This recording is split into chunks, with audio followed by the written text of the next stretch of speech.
Hello, കുറേ നാളായില്ലേ ഞാനിങ്ങനെ ഒരു റിയൽ സ്റ്റോറി സീരീസ് തുടങ്ങാമെന്ന് പറഞ്ഞിട്ട്. അപ്പോൾ കുറച്ച് തിരക്കുണ്ടായിരുന്നു, പിന്നെ പനിയൊക്കെ ആയിരുന്നു കേട്ടോ. അത് കാരണം കൊണ്ടാണ്. അപ്പോൾ നമുക്ക് എന്തായാലും ഇനി സ്റ്റാർട്ട് ചെയ്യാം കേട്ടോ. അപ്പോൾ ഞാൻ ഈ സ്റ്റോറീസ് പറയണതിൻ്റെ ഈ വീഡിയോയുടെ അടിയിൽ കമൻറ്റിൽ ഫസ്റ്റ് കമൻ്റായിട്ട് പിൻ ചെയ്ത് വെക്കാട്ടോ എൻ്റെ മെയിൽ ID. അപ്പോൾ അതിലേക്ക് നിങ്ങൾക്ക് താല്പര്യമുള്ളവർ സ്റ്റോറീസ് അയച്ചാൽ മതി, റിയൽ സ്റ്റോറീസ്. അപ്പോൾ നിങ്ങളുടേതായിട്ടുള്ള എന്ത് അനുഭവം വേണമെങ്കിലും പറയാം കേട്ടോ. അപ്പം ഞാൻ ആദ്യം തന്നെ പറയാൻ പോണത് എൻ്റെ കല്യാണത്തിനെ കുറിച്ചിട്ട് പറയാം. അപ്പം ഞങ്ങളുടെ കല്യാണം ലവ് ആൻഡ് അറേഞ്ച്ഡ് മാരേജ് ആയിരുന്നു, കൊറോണ കല്യാണമായിരുന്നു. അതാട്ടോ മെയിനായിട്ട് പറയാമെന്ന് വിചാരിച്ചത്. 2020 ഏപ്രിൽ 20-നായിരുന്നു കേട്ടോ കല്യാണം ഉണ്ടായിരുന്നത്. അപ്പോൾ ഫസ്റ്റ് തന്നെ ഞങ്ങളൊരു 17-18 സമയത്ത് ഫേസ്ബുക്ക് വഴിയാണ് പരിചയപ്പെട്ടത്. അപ്പോൾ എന്താ പറയുക, നമ്മുടെ സോൾമേറ്റ് ആണ് ഇയാളിൽ നിന്ന് നമുക്ക് ദൈവം ഹിന്റ് തരിക എന്നൊക്കെ പറയില്ലേ, അതുപോലെ ഒരു സംഭവം ഉണ്ടായിട്ടുണ്ടായിരുന്നു. ചെറിയ സംഭവമാണ്, പക്ഷെ എനിക്ക് ഇപ്പോഴാണ് അത് തോന്നിയിട്ടുള്ളത് കേട്ടോ. അന്നൊന്നും അങ്ങനെ തോന്നിയിട്ടൊന്നും ഉണ്ടായിരുന്നില്ല. അപ്പോൾ ഇങ്ങനെ ഫേസ്ബുക്കിൽ നമുക്കിങ്ങനെ ഫ്രണ്ട് റിക്വസ്റ്റ് വരുമല്ലോ, അങ്ങനെ അയച്ചിട്ടുണ്ടായിരുന്നു. അപ്പോൾ ഞാനത് കുറച്ച് നാൾ കഴിഞ്ഞിട്ട് അക്സെപ്റ്റ് ചെയ്തിട്ടു. അപ്പോൾ ഞാനിങ്ങനെ എന്താണ് ഇയാൾ മെസ്സേജ് അയക്കാത്തത്, ഞാൻ ഇതുവരെ ഒരാളുടെ പോലും നമ്മൾ ഫ്രണ്ട് ആയെങ്കിൽ പോലും മെസ്സേജ് അയക്കാത്തത് നമ്മൾ വിചാരിക്കുന്നില്ല. പക്ഷെ ഈ ഒരാളെ എന്തുകൊണ്ടാണ് ഇയാൾ മെസ്സേജ് അയക്കണം എന്ന് പറഞ്ഞിട്ട് അയാളുടെ മെസ്സേജിന് വേണ്ടി വെയിറ്റ് ചെയ്തിരുന്നു ഞാൻ. അപ്പോൾ ഇപ്പോൾ തോന്നുന്നു അത് അങ്ങനെ ആയിരിക്കാം എന്നുള്ളത്, അറിയില്ല. അപ്പോൾ ഇങ്ങനെ ആൾ മെസ്സേജ് അയച്ചു. അപ്പോൾ അങ്ങനെ മെസ്സേജും ഒരു വീഡിയോ, ഒരു ഗുഡ് മോർണിംഗ് എന്ന് പറഞ്ഞൊരു വീഡിയോ. അപ്പം അന്ന് എന്ന് പറഞ്ഞാൽ നമ്മുടെ കയ്യിൽ 49-ൻ്റെ കാർഡ് കയറ്റില്ല, നമ്മൾ 200 MB കാർഡ് കയറ്റുക, അങ്ങനത്തെ ഉണ്ടായിരുന്നത്. അപ്പോൾ ഞാനത് എന്താ പറയുക, പറഞ്ഞു ചേട്ടാ എൻ്റെ നെറ്റൊന്നും ഇല്ല, അധികം ഇങ്ങനെ വീഡിയോ ഒന്നും അയക്കേണ്ട എന്നുള്ള രീതിയിൽ പറഞ്ഞു. അപ്പോൾ ആൾ പറഞ്ഞു എൻ്റെ അധികം നെറ്റൊന്നും ഉണ്ടായിട്ടൊന്നുമല്ല, ഞാൻ ഓഫർ കേട്ടില്ല. അങ്ങനെ ആൾക്ക് വലിയ പുള്ളി, നമ്മൾ പഠിക്കുന്ന ആളാണ്, ഡിഗ്രി പഠിച്ചുകൊണ്ടിരിക്കുകയാണ്. അത് കാരണം കൊണ്ട് നമുക്ക് ഇല്ല. അപ്പം ഞങ്ങൾ വിചാരിക്കും ഡിഗ്രിക്ക് ഫോണോന്ന്. ഡിഗ്രി പഠിക്കുന്ന സമയത്ത് ഫോൺ എനിക്ക് ഉപയോഗിക്കാൻ, ഞാൻ കേരളോർമയിലാണ് പഠിച്ചത്, അവിടെ ഫോണൊക്കെ അലൗഡ് ആയിരുന്നു കേട്ടോ. അപ്പം അത് കാരണം കൊണ്ട് പിന്നെ നമ്മൾ അങ്ങനെയൊക്കെ പരിചയപ്പെട്ടു. പിന്നീട് കുറേ കാലം കഴിഞ്ഞ് കുറച്ച് നാളൊക്കെ സംസാരിച്ചു, ഫ്രണ്ടാണ്.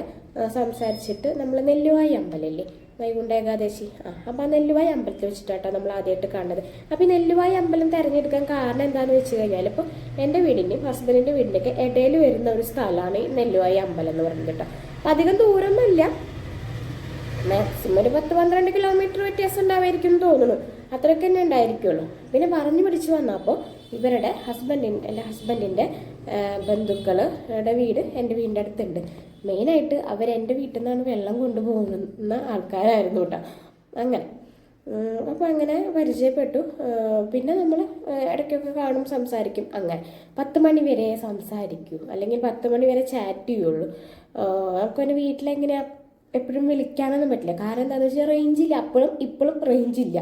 പിന്നെ നമ്മൾ കോളേജിൽ പോയാലും നമുക്ക് ആവശ്യ സമയത്ത്, പിന്നെ ജോലിയും കാര്യങ്ങളൊക്കെ ഉണ്ടല്ലോ. അപ്പോൾ അങ്ങനെ പിന്നെ നമ്മൾ പഠിപ്പ് കഴിഞ്ഞ് പിന്നെ ജോലി കിട്ടി, ജോലിക്ക് പോലെ തുടങ്ങി അങ്ങനെയൊക്കെ. അപ്പോൾ അതിന് ശേഷമാണ് വീട്ടിൽ പറഞ്ഞത്. വീട്ടിൽ നമ്മൾ എതിർപ്പ് പ്രതീക്ഷിച്ചു. കാരണം ഹിന്ദുവാണ്, ഹിന്ദുവിൽ തന്നെ 2 കാസ്റ്റാണ് കേട്ടോ. ഞാൻ SC കാസ്റ്റും ഹസ്ബൻഡ് OBC കാസ്റ്റുമാണ് വരുന്നത്. അപ്പം നമ്മുടെ നാട്ടിൽ ഇപ്പോൾ ജാതി ഇല്ല, മതം ഇല്ല എന്നൊന്നും പറഞ്ഞിട്ടൊന്നും കാര്യമില്ല. എന്തായാലും എതിർപ്പുകൾ നമ്മൾ പ്രതീക്ഷിക്കണം. അപ്പം അങ്ങനെ പ്രതീക്ഷിച്ചു, പക്ഷേ എതിർപ്പൊന്നും ഉണ്ടായില്ല. അതാണ് ഏറ്റവും എന്താ പറയുക നല്ല സംഭവം എന്ന് പറയുന്നത് കേട്ടോ. ഹസ്ബൻഡിൻ്റെ ആയിട്ടും എൻ്റെ വീട്ടിലായാലും അങ്ങനെ പ്രത്യേകിച്ച് എതിർപ്പൊന്നുമില്ല. ഇങ്ങനെ വേണോ എന്നുള്ളൊരു ഇത് വന്നു, പക്ഷെ നമ്മൾ പിന്നെ വേണം എന്നെ പറഞ്ഞിട്ട് അങ്ങനെ നിന്നു. അങ്ങനെ അവർ ഒരു 2019 ഏപ്രിലാണ്, ഏപ്രിൽ 28 പെണ്ണ് കാണാൻ വന്നു. പിന്നെ പെണ്ണ് കാണാൻ വന്നിട്ട് വലിയ അധികം പോക്കൊന്നുമില്ല, കാരണം നമ്മൾ ഓൾറെഡി കല്യാണം ഉറപ്പിച്ചതാണല്ലോ. അപ്പോൾ പിന്നെ അങ്ങനെ പെണ്ണ് കാണാൻ വന്നു. പെണ്ണ് കണ്ടിട്ട് പിന്നെ അവർ പറഞ്ഞു അങ്ങോട്ടേക്ക് ഒരു ദിവസം വായു എന്നൊക്കെ പറഞ്ഞു. പിന്നെ അങ്ങോട്ടേക്ക് ഒരു ദിവസം പോയി. എന്നിട്ട് പിന്നെ ജൂൺ 23-ാം തീയതി ഒക്കെ ആയിട്ട് നമ്മുടെ എൻഗേജ്മെൻറ്റ് ഫിക്സ് ചെയ്തു കേട്ടോ. അപ്പോൾ എൻഗേജ്മെൻറ്റ് ചെറിയൊരു പരിപാടിയാണ്, 50 പേരുടെ പരിപാടി കേട്ടോ. ചെക്കൻ്റെ വീട്ടിൽ നിന്ന് 25 പേര്, പെണ്ണിൻ്റെ വീട്ടിൽ നിന്ന് 25, അത്യാവശ്യം വേണ്ടുന്ന ആൾക്കാർ. അങ്ങനെ ചെറിയൊരു മോതിരിട്ടിട്ട് ഒരു ചടങ്ങ്, അത്രേ ഉള്ളൂ. അങ്ങനെ കഴിഞ്ഞു. അപ്പോൾ നമുക്ക് എന്നിട്ട് ഒരു വർഷമില്ല, പിന്നത്തെ ഏപ്രിൽ, അതായത് 2020 ഏപ്രിൽ കല്യാണം അങ്ങനെ വെച്ചു. അപ്പോൾ ഹസ്ബൻഡ് വീട്ടുകാർ പറഞ്ഞു അവർക്ക് ജനുവരിയിലായിരുന്നു താല്പര്യം. അപ്പോൾ ഫെബ്രുവരിയിൽ അവരടുത്ത പൂരാണ്, അപ്പോൾ അതിന് മുന്നേ ആവാം എന്ന് പറഞ്ഞു. അപ്പോൾ പക്ഷെ എൻ്റെ അനിയത്തി 10ാം ക്ലാസ്സിലായിരുന്നു. അപ്പോൾ അവളുടെ എക്സാം കഴിഞ്ഞിട്ട് മതി കല്യാണം എന്നുള്ള രീതിയിൽ നമ്മൾ അപ്പോൾ തന്നെ ഏപ്രിൽ എന്നുള്ളത് തീരുമാനിച്ചു. ഓക്കെ, അങ്ങനെ ഏപ്രിൽ 2-ാം തീയതി നമ്മൾ ഡേറ്റ് എടുത്തു കല്യാണത്തിൻ്റെ കേട്ടോ. പിന്നെ അതൊക്കെ കഴിഞ്ഞിട്ട് കല്യാണത്തിൻ്റെ ഡ്രസ്സ് എടുക്കൽ കഴിഞ്ഞു. അപ്പോൾ നമ്മുടെ ഇവിടെയൊക്കെ എന്ന് പറഞ്ഞാൽ ചെക്കൻ്റെ വീട്ടുകാരാണ് കേട്ടോ ഡ്രസ്സ് എടുക്കുക. എല്ലായിടത്തും അങ്ങനെ തന്നെ ആവും എന്ന് വിചാരിക്കുന്നു. പെണ്ണിനുള്ള ഡ്രസ്സും കാര്യങ്ങളൊക്കെ ചെക്കൻ്റെ വീട്ടുകാരാണല്ലോ എടുക്കുക. അപ്പോൾ നമ്മൾ ഫെബ്രുവരി ലാസ്റ്റിലൊക്കെ ആയിട്ട് ഇപ്പോൾ ഒരു ഡ്രസ്സൊക്കെ എടുത്തിട്ടുണ്ടായിരുന്നു. ബാക്കി കാര്യങ്ങളൊന്നും ചെയ്തിട്ടുണ്ടായിരുന്നില്ല. അങ്ങനെ കറക്റ്റ് മാർച്ച് 25-ന് നമ്മൾ കൊറോണ വന്നു, ലോക്ക്ഡൗൺ ആയി. എന്ത് ചെയ്യും? അങ്ങനെ കല്യാണം മാറ്റി വെച്ചു. ഏപ്രിൽ 2-ാം തീയതി എന്നുള്ളത്തെ കല്യാണം മാറ്റി വെച്ചു. പക്ഷെ അപ്പോഴത്തേക്കും ആരൊക്കെയോ അങ്ങനെ പറഞ്ഞു കൊടുത്തു, അവരുടെ വീട്ടിൽ കല്യാണം നടക്കുന്നുണ്ട് എന്നൊക്കെ പറഞ്ഞിട്ട് പോലീസൊക്കെ വിളിച്ചിട്ടുണ്ടായിരുന്നു കേട്ടോ വീട്ടിലേക്ക്. നിങ്ങളുടെ വീട്ടിൽ ഇങ്ങനെ കല്യാണം നടക്കുന്നുണ്ടല്ലോ അങ്ങനെ പറഞ്ഞിട്ട് അങ്ങനെയൊക്കെ വിളിച്ചിട്ട് പറഞ്ഞിട്ടൊക്കെ ഉണ്ടായിരുന്നു. പക്ഷെ കല്യാണ പെണ്ണ് ആ പോലീസ് വിളിക്കുന്ന സമയത്ത് സൈക്കിൾ ചവിട്ടി കളിക്കുകയാണ്. പിന്നെ അതൊക്കെ കഴിഞ്ഞിട്ട് പിന്നെ എന്തായാലും ഇതിങ്ങനെ നീണ്ടു പോവുകയാണെന്ന് വിചാരിച്ചപ്പോൾ ഇപ്പോൾ ഏപ്രിൽ 20-ാം തീയതി, അതായത് ഏപ്രിൽ 2-ാം തീയതി എന്നുള്ളത് ഏപ്രിൽ 20-ാം തീയതിക്ക് ഡേറ്റ് എടുത്തിട്ട് നമ്മൾ കല്യാണം കഴിക്കുകയാണ് ചെയ്തിട്ടുണ്ടായിരുന്നത്. അപ്പോൾ നമ്മൾ താലി മാലയും സെലക്ട് ചെയ്ത് വെച്ചിട്ടുണ്ടായിരുന്നു. തൃശ്ശൂരുള്ള ഒരു ജ്വല്ലറിയിലാട്ടോ സെലക്ട് ചെയ്തിട്ടുണ്ടായിരുന്നു. ഞങ്ങൾ രണ്ടുപേരും പോയിട്ടാണ് സെലക്ട് ചെയ്തിട്ടുണ്ടായിരുന്നത്. അപ്പോൾ ആ താലിയും മാലയും ഇല്ലാണ്ട് ആണ് കല്യാണം കഴിച്ചത്. നമ്മൾ മുൻകൂട്ടിയിട്ട് സെറ്റ് ചെയ്ത് വെച്ചതൊന്നും ഉപയോഗിക്കാൻ പറ്റിയില്ല കേട്ടോ. കല്യാണ സാരി ഇട്ടു. പിന്നെ നമ്മൾ ഗോൾഡ് ഒന്നും എടുത്തിട്ടൊന്നും ഉണ്ടായിരുന്നില്ല കേട്ടോ. ഒന്നിനും എടുക്കാൻ പറ്റിയില്ല. അങ്ങനത്തെ സ്ഥിതി ആയിരുന്നല്ലോ അന്നുണ്ടായിരുന്നത്. പിന്നെ നമ്മൾ താലി, അപ്പോൾ മനിയേട്ടൻ്റെ ഒരു മാല ഉണ്ടായിരുന്നു കഴുത്തിൽ കിടക്കണത്.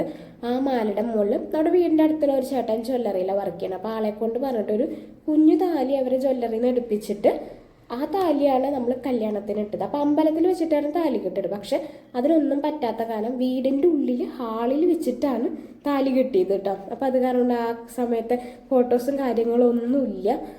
ഫോട്ടോസ് ഉണ്ട്, പക്ഷെ ഫോണിലെടുത്ത ഫോട്ടോസ് മാത്രമല്ല, അത് അത്ര ക്ലിയറുള്ള ഇതല്ല കേട്ടോ. അത് കാരണം കൊണ്ട് തന്നെ കല്യാണത്തിന് നല്ലൊരു ഫോട്ടോ ഒന്നുമില്ല. പിന്നെ കല്യാണം കഴിഞ്ഞിട്ട് നമ്മൾ ചെക്കൻ്റെ വീട്ടിലേക്ക് പോകും. ചെക്കൻ്റെ വീട്ടിൽ പോയിട്ട് അടുത്ത റിസപ്ഷൻ പരിപാടി കഴിഞ്ഞിട്ട് പെണ്ണിൻ്റെ വീട്ടിലേക്ക് തന്നെ തിരിച്ചു വരും. എന്നിട്ട് പിറ്റേ ദിവസമോ അല്ലെങ്കിൽ നല്ല ദിവസം നോക്കിയിട്ട് പോവും. അങ്ങനെയാണ് ചെയ്യുക നമ്മുടെ ഇവിടെയൊക്കെ. കല്യാണത്തിൻ്റെ അന്ന് പെണ്ണിൻ്റെ വീട്ടിലായിരിക്കും, അതാണ് പറഞ്ഞു വന്നത്. ചെക്കൻ്റെ വീട്ടിലല്ല ഉണ്ടായിരിക്കുക. പക്ഷെ ഇവിടെ അങ്ങനെയല്ല ഉണ്ടായിരുന്നത്. ഇവിടെ നമുക്ക് പിന്നെ കൊറോണ ആയിട്ട് പിന്നെ ഇങ്ങോട്ട് വരാൻ പറ്റില്ല. അപ്പം ഞാൻ വലിയ ബാഗും പാക്ക് ചെയ്തിട്ട് ഞാൻ അങ്ങോട്ട് പോയിട്ട് കല്യാണം കഴിഞ്ഞ് 2 ആഴ്ച കഴിഞ്ഞിട്ടാണ് ഞാൻ തിരിച്ച് എൻ്റെ വീട്ടിലേക്ക് വന്നിട്ടുണ്ടായിരുന്നത് കേട്ടോ. അപ്പോൾ കല്യാണം നമ്മൾ 8 to 8:30 അതായിരുന്നു മുഹൂർത്തം ഉണ്ടായിരുന്നത്. രാവിലെ നേരത്തെ കല്യാണം കഴിച്ചിട്ട് വെജ് ബിരിയാണി ആയിരുന്നു ഉണ്ടായിരുന്നത്. സദ്യ ഒന്നും വെക്കാൻ അന്ന് സാധനങ്ങളൊന്നും കിട്ടില്ല. പിന്നെ അത്രയും സദ്യ അത്ര നേരത്തിനുള്ള ആവൂല. അപ്പോൾ വെജ് ബിരിയാണി അവിടെയുള്ള ഒരു ചേട്ടൻ ഓർഡർ ചെയ്തു. ആ ചേട്ടൻ തന്നെ വെച്ച് കൊടുന്നു തന്നു. 4 പേര് വന്നിട്ടാട്ടോ കല്യാണം ഉണ്ടായിരുന്നു. ഹസ്ബൻഡ്, അമ്മ, അച്ഛൻ, അനിയൻ. ഈ 4 പേര് അവരൊരു കാറിൽ വന്നു. ഇവിടെ എൻ്റെ വീട്ടുകാരും ഉണ്ടായിരുന്നു. എന്നിട്ട് താലി കെട്ടി ഫുഡ് കഴിച്ചിട്ട് നമ്മൾ ഇങ്ങോട്ട് കാറിൽ എന്നെയും കൂട്ടിയിട്ട് അങ്ങോട്ട് പോയി. അപ്പോൾ ഇതൊക്കെ പെർമിഷൻ എടുത്തിട്ടുണ്ടായിരുന്നു കേട്ടോ പോലീസിൻ്റെ. അങ്ങനെ ഉണ്ടായിരുന്നത്. അപ്പോൾ അവർ അമ്പലത്തിൽ പറഞ്ഞിട്ട് അമ്പലത്തിൽ നിന്ന് തുളസിമാലയാണ് മേടിച്ചിട്ടുണ്ടായിരുന്നത്. അല്ലാണ്ട് കല്യാണത്തിന് കല്യാണമാലില്ല, സ്വർണ്ണമില്ല, സദ്യ ഇല്ല, ഫോട്ടോഗ്രാഫേഴ്സ് ഇല്ല. അങ്ങനെ സിമ്പിളായിട്ടായിരുന്നു കല്യാണം ഉണ്ടായിരുന്നത്. അപ്പോൾ നമ്മൾ പൊളിച്ചോടി പോയി കല്യാണം കഴിക്കുക എന്നുള്ള സിമ്പിളായിട്ട് കല്യാണം കഴിക്കില്ല. അതുപോലൊക്കെ തന്നെയായിരുന്നു ഇതും ഉണ്ടായിരുന്നത്. പിന്നെ എന്താണെന്ന് വെച്ച് കഴിഞ്ഞാൽ ചെക്കൻ്റെ വീട്ടിലേക്ക് വന്നിട്ട് ഇവിടെ എനിക്ക് നേരത്തെ വെജ് ബിരിയാണി കഴിക്കാൻ പറ്റണില്ല അത്ര നേരത്തെ. പക്ഷെ കുറച്ചേ കഴിച്ചുള്ളൂ. പിന്നെ അവിടെ ഉള്ളവർക്കൊക്കെ കൊടുത്തു എന്ന് പറഞ്ഞു.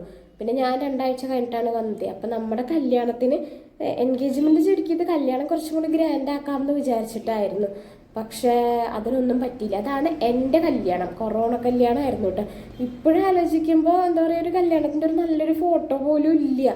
അതാലോചിക്കുമ്പോൾ ഭയങ്കര ഒരു സങ്കടമോ വിഷമോ എന്തൊക്കെ വരും ഇടയ്ക്ക്. പിന്നെ തോന്നും അതൊക്കെ തന്നെ നല്ലത്. നമ്മൾ കുറേ പിന്നെ എന്താ പറയുക, കുറേ പേര് കുറ്റം പറയാൻ എന്തായാലും ഉണ്ടാവും നമ്മളെങ്ങനെയൊക്കെ നല്ല രീതിയിൽ കല്യാണം കഴിച്ചാൽ. അപ്പം എനിക്ക് തോന്നും ഇതാണ് നല്ലത് എന്ന്.